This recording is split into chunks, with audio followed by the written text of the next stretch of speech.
In the heart of the Shogun's era, a period defined by the weight of tradition and the edge of the blade, there lived a swordsman named Kenji, a man whose reputation was carved through years of service to his lord. His blade, Kage no Mai, was not a magical relic, but a masterpiece of folded steel and discipline. Legend claimed his movements were so efficient they left no room for the eye to catch a flaw. Yet, Kenji was a prisoner of a different sort, bound by the habits of a mind that had grown comfortable. He was a slave to the quiet hesitation that strikes a man when he believes he has already reached the peak. While the disciples of the dojo rose to the first light of the sun to begin their labor, Kenji remained motionless beneath his blankets, listening to the morning birds as the hours slipped away. The pull of rest was heavy, a silent weight that convinced him that tomorrow would be a better day for effort. The fear of not being as fast as he once was kept his sword in its scabbard. He would look at the overcast sky and decide that the dampness would ruin the grip of his hands.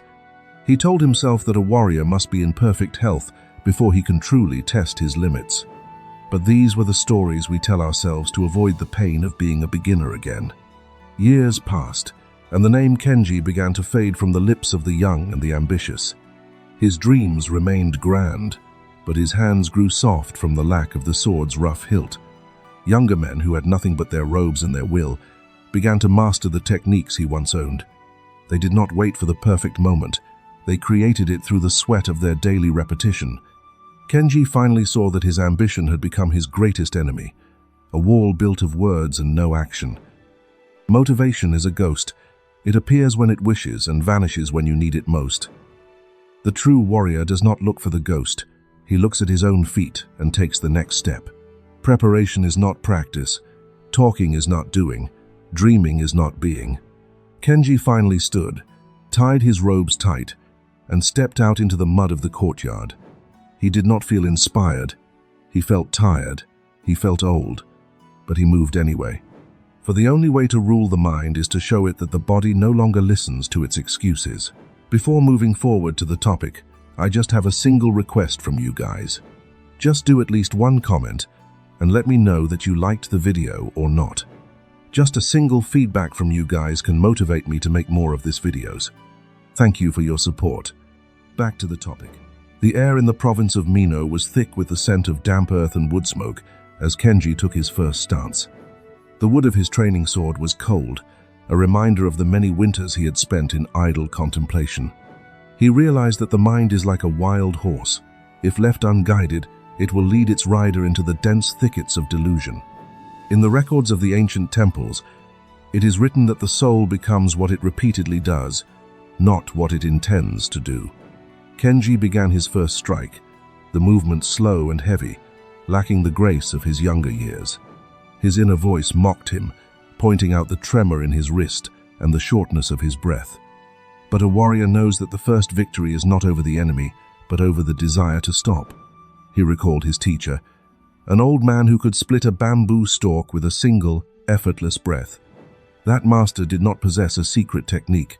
He possessed a secret discipline, the refusal to negotiate with himself. When the bell rang for the morning meal, Kenji did not put down his weapon. He understood that his hunger for comfort had fed his laziness for far too long.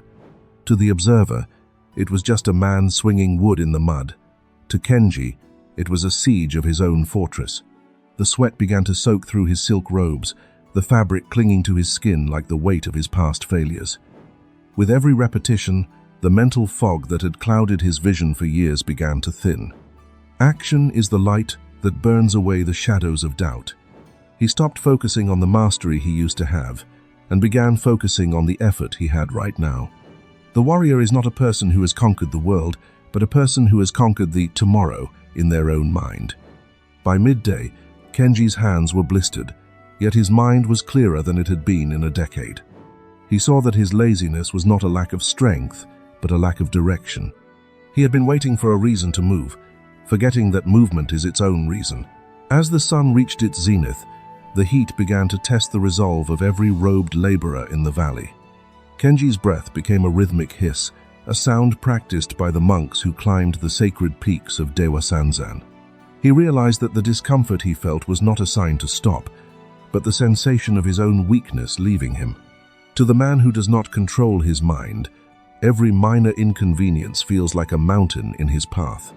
But to the warrior who has mastered his internal landscape, even the highest peak is merely a series of small, manageable steps. The records of the shogun's tacticians teach that a city is not lost in the breach of the walls, but in the surrender of the spirit. Kenji saw that his tomorrow was a ghost town, a place populated by the hollow versions of the man he could have been. He stopped looking at the horizon and began to look at the dirt beneath his sandals.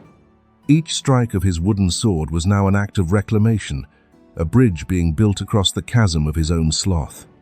In the market of Kyoto, the weavers in their simple robes do not finish a tapestry by wishing it whole. They finish it one thread at a time. Kenji understood that his life was a tapestry that he had left unthreaded for far too long. He began to find a strange, quiet joy in the exhaustion, a peace that his comfortable bed could never provide.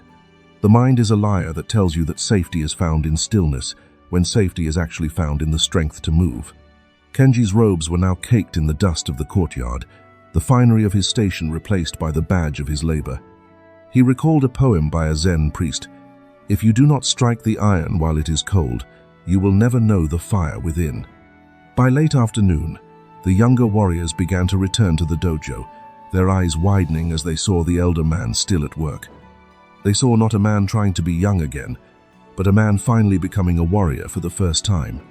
The pride of his past was gone, replaced by the humility of his present effort. Kenji knew now that if your mind controls you, you are a servant in your own house. But if you control your mind, you are the master of every storm that crosses your path. As the final light of the sun dipped behind the cedar groves, Kenji sheathed his wooden blade with a steady hand. The siege was over, not because the work was finished, but because the resistance had been broken. He understood that the true warrior's path is not a destination to be reached, but a daily act of defiance against the self. No longer would he wait for the ghost of motivation. He would be guided by the iron of his commitment.